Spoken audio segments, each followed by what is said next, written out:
You ever get that feeling, Janet said to her friend Becky, her eyes scanning the crowded cafe, like someone's watching you? Becky looked up from her laptop, the glow casting a warm light on her face. You're just being paranoid again. But Janet couldn't shake it. The hairs on the back of her neck stood up. A chill ran down her spine. She glanced around the room, trying to spot the source of her unease. The cafe was its usual self, a mix of students, freelancers, and moms with strollers, all lost in their own worlds. Yet she felt it, a set of eyes boring into her. The bell above the door jingled, and in walked a figure that didn't quite fit the cozy scene. He was tall, wearing a tattered overcoat that was 2 sizes too big, his skin an unnatural shade of pale. His eyes darted around the room, never settling on one place for too long. Janet watched him take a seat in the far corner, his movements jerky, as if he were fighting an unseen force. The two friends returned to their conversation, trying to ignore the man. But as the evening wore on, the atmosphere grew heavier. Patrons began to murmur about a strange illness sweeping through town. It started with a simple cough, they said, but quickly escalated into something far more sinister. Scientists were baffled, unable to pinpoint the cause. The townsfolk were on edge, and rumors of a contagion spread faster than the disease itself. The man in the corner had begun to sweat profusely, his coughs growing louder and more frequent. Janet felt her stomach turn as she noticed his eyes, now bloodshot, lock onto hers. It was then she realized the eerie silence that had descended upon the cafe. The laughter, the clinking of mugs, the hum of conversations all replaced by a tense, unsettling quiet. The room seemed to shrink around her, and she could almost hear the thunderous beating of her heart. The cafe owner, a plump woman with a perpetual smile, approached their table, her expression now a mask of concern. "Ladies," she said, her voice low, "I think it's best if you finish up and head home." Janet and Becky exchanged glances, the same unspoken question in both their eyes. "What's going on?" Janet ventured to ask. The owner leaned in closer, her smile gone. "It's just a precaution. There's something in the air tonight. Something wrong." The man's coughs grew louder, turning into a wet, gurgling sound that sent a shiver down Janet's spine. The owner nodded in his direction, her voice barely a whisper. "It's him. I think he's infected."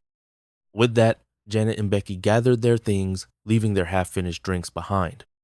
As they stepped into the cool evening, Janet couldn't help but feel like they were leaving a piece of their safety with the cafe's warm embrace. The street outside was eerily still, the streetlights flickering as if in sync with the man's ragged breaths. The illness had been all over the news, but Janet had never seen it firsthand. The thought of it lurking in their small town was terrifying. And now, as they walked home, every shadow seemed to hold a darker secret, every quiet corner, a potential source of danger. They quickened their pace, the echo of their footsteps, the only sound in the deserted streets. The town had always been a place of comfort, but now it felt like a prison, the invisible walls closing in with every step they took. Janet couldn't help but wonder if the eyes that had been watching her in the cafe were not just the man's, but the town itself, holding its breath, waiting for the sickness to claim its next victim. And as they turned the corner to Janet's street, the man in the oversized coat emerged from the shadows, his coughs now replaced by a chilling laugh. Becky grabbed Janet's arm, her grip tight with fear. The laugh grew closer, and Janet felt a sudden pressure in her chest, as if the very air was thickening around them. They sprinted, their hearts pounding in unison with their footsteps. The street, lined with quaint houses, now seemed menacing, each window a potential hiding spot for the disease. Janet fumbled for her keys, her hands shaking. The laughter grew louder, more taunting, and she could feel the presence of the man closing in. Once inside, they slammed the door shut, the sound echoing through the empty hallway. Janet's house was usually a haven, filled with the comforting scent of home-cooked meals and the gentle hum of her grandmother's knitting needles. But tonight, it felt cold, uninviting, as if it too was afraid. They locked the door, the click of the deadbolt the only sound in the silence. Janet's eyes darted around the room, searching for any sign that the illness had followed them. Becky collapsed onto the couch, breathing heavily. "What do we do?" she asked, her voice trembling. Janet didn't know. The TV droned on in the background, broadcasting the latest updates on the mysterious illness. The newscaster spoke of symptoms that defied explanation: bodies contorting, eyes turning pitch black, and a strange, almost supernatural force that seemed to accompany the infected. It was as if the very fabric of reality was unraveling before their eyes. They decided to barricade themselves in Janet's room, pushing her grandmother's heavy antique dresser against the door. They sat on the floor, their backs against the wall, listening to the muffled sounds of the town outside. The air in the room grew thick with dread, the silence punctuated by the occasional cough or whisper that made their skin crawl. Hours passed, and the tension grew palpable. Janet's thoughts raced, trying to piece together what this all meant. Why her town? Why now? And what was it about that man in the cafe? The coughs grew more distant, and she allowed herself to believe they were safe. But just as she was about to speak, the sound of shattering glass from the kitchen sent a jolt of terror through her body. They had been found. The laughter grew louder, the sound of glass underfoot now unmistakable. Janet and Becky's eyes met in a silent exchange of fear. The creature that had once been a man was in her house, invading their sanctuary. Janet's hand reached for the phone on the bedside table, her fingers shaking as she dialed 911. But the line was dead, no dial tone, no static, just an empty silence that mirrored the town outside. The footsteps grew closer, the coughs now a series of wet, gurgling sounds that seemed to echo through the walls.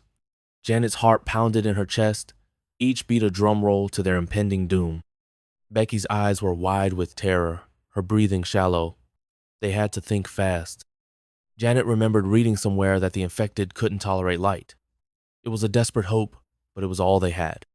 She pointed at the lamp across the room and mouthed the word, "Now." Becky nodded, understanding the unspoken plan. As the door handle rattled, they both jumped up and sprinted for the lamp. Janet yanked the curtains open, and Becky flipped the switch. The room flooded with a harsh, artificial brightness that made their eyes ache. The door burst open, and the creature stumbled in, its eyes squeezed shut against the sudden onslaught of light.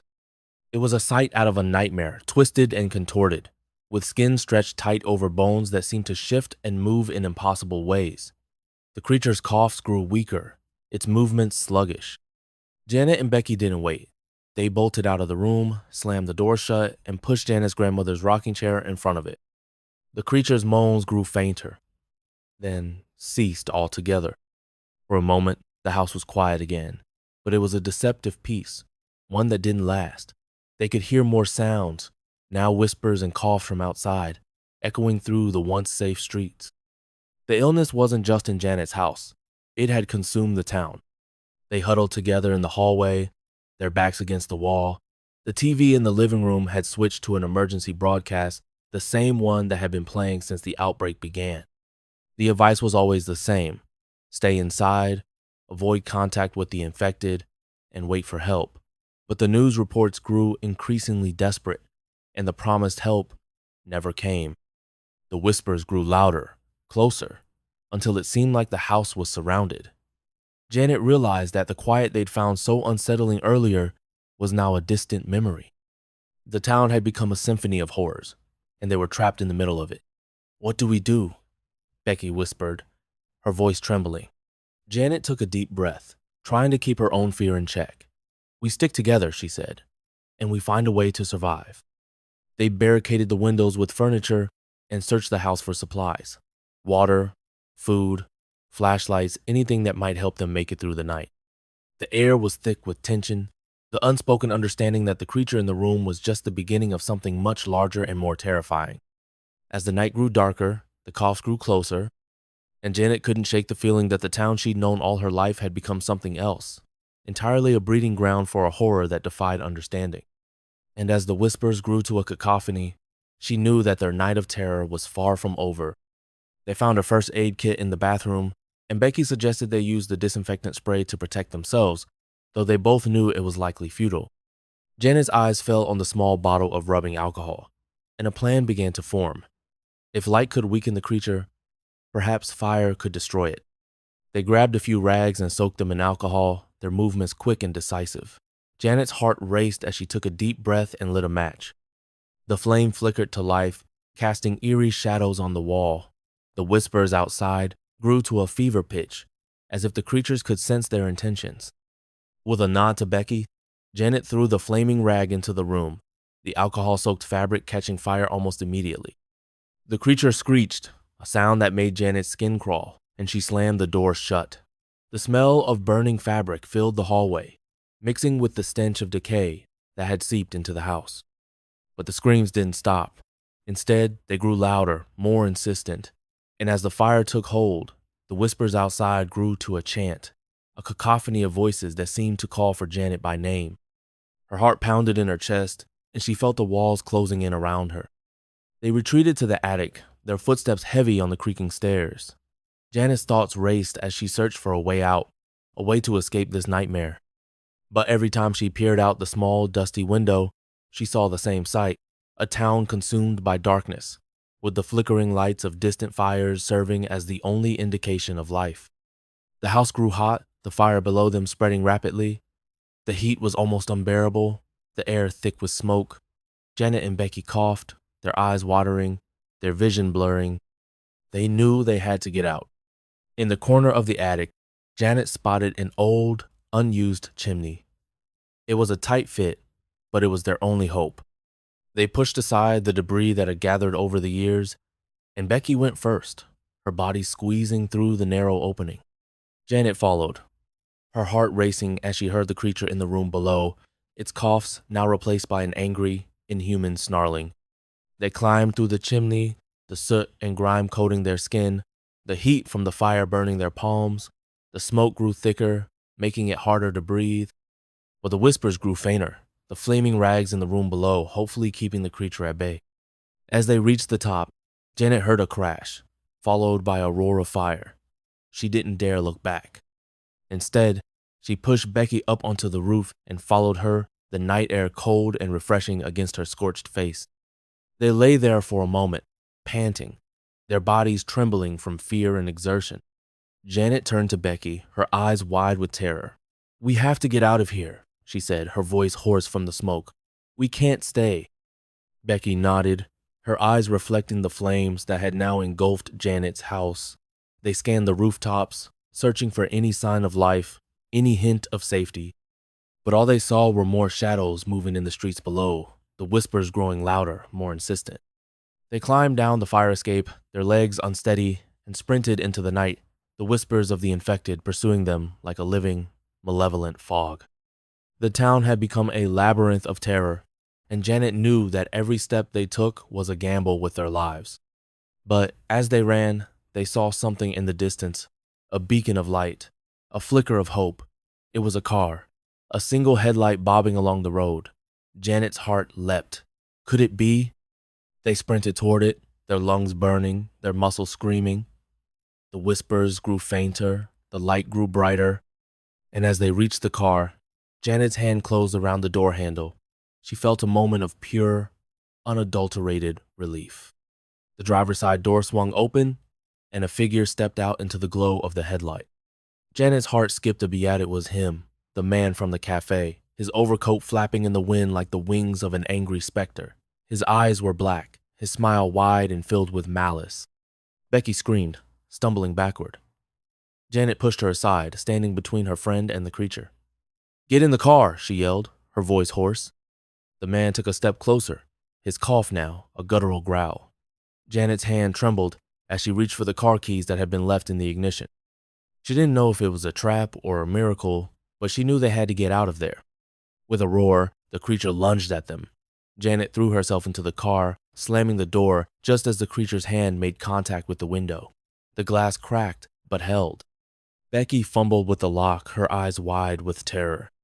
The car roared to life, and Janet floored the gas, the tires squealing as they peeled out onto the deserted road. The creature was left behind, its shadowy form fading into the night. Janet didn't dare look back. They drove for hours, the car's headlights piercing the darkness. The whispers grew fainter, replaced by the hum of the engine and their own frantic breathing. They had no destination in mind, just the desperate need to outrun the horror that had swallowed their town whole. As the first light of dawn began to break, Janet spotted a sign for the highway, a promise of escape. They turned onto the ramp, the car's tires bouncing over the uneven asphalt. The whispers had stopped, but Janet knew they weren't safe. The disease had spread, and she had no idea if the rest of the world was any better off. The road ahead was clear, a ribbon of light stretching into the horizon. Janet's knuckles were white on the steering wheel, her eyes fixed on the road. Becky leaned back in the seat, her eyes closed, her breathing finally even. But as the sun began to rise, the whispers returned, louder than ever. They weren't just in their heads anymore. They were real, coming from all around them. Janet looked up to see the cars that had been abandoned on the side of the roadiox, one filled with the twisted forms of the infected, their black eyes staring, their mouths open in silent calls for more. The world outside the car had become a twisted reflection of their nightmare, and Janet knew that no matter how fast they drove, no matter how far they went, they could never truly escape. The illness was everywhere, and it had no intention of letting them go. Their only option was to keep moving, to find a place where the whispers didn't reach. And so they drove into the new day, their hearts heavy with the weight of what they left behind. The story of Janet and Becky was far from over, but the town they called home was lost to the shadows.